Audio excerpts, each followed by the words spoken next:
राम नामे तरलेत पाषाण म्हणतात, राम नामावर दगड तरले असं सगळे म्हणतात. बरोबर. पण रावण नामावर दगड तरलेत कधी ऐकले का? नाही.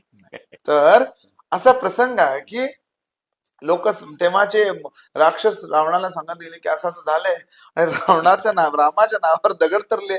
आता रावणाला प्रश्न पडला की काही कसं झालं, म्हणून रावणानं काय केलं की अशी दगड घेतले, त्याच्यावर रावण नाव लिहिलं, समुद्रात नेऊन टाकले, दगड तरली की हो.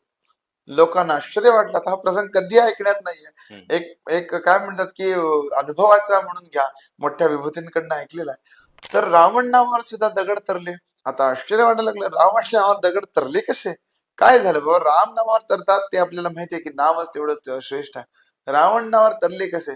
सगळ्यांना वाटलं आता छान, आपला देव आपला मोठा आहे किंवा आपला रावण आपला श्रेष्ठ आहे असं तसं वाटलं.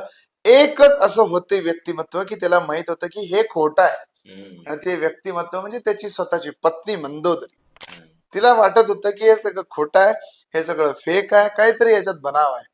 तिनं जाऊन शय्या म्हणतात ना, सगळ्या अवघ्या गोष्टी सरती, अवघ्या गोष्टी कळती, एक शय्येच्या पलंगावरी. म्हणजे शय्या घ्यायच्या पलंगावर सगळं खरं सांगितलं जातं.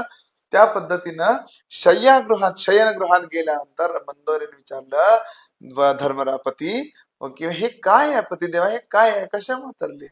म्हणाला ही फार मोठी मेघ काय, कोणाला सांगू नको. रावण नाव लिहून मी दगड पाण्यात टाकायचा प्रयत्न केला पण तरला नाही. तो दगड घेतला, त्याच्यावर रावण नाव लिहिलं आणि त्या प्रत्येक दगडाला सांगितलं तर नाही तर तुला रामाची शपथ आहे. राम नावा पायीच ते दगड तरलेत म्हणाला, फक्त लोकांसाठी म्हणून मी ते दाखवले. तर असं आहे, मला सांगायचं काय आहे की दिखाव्याची हे किंवा दिखाव्याची सेवा अशी श्रद्धा उपयोगाची नाही.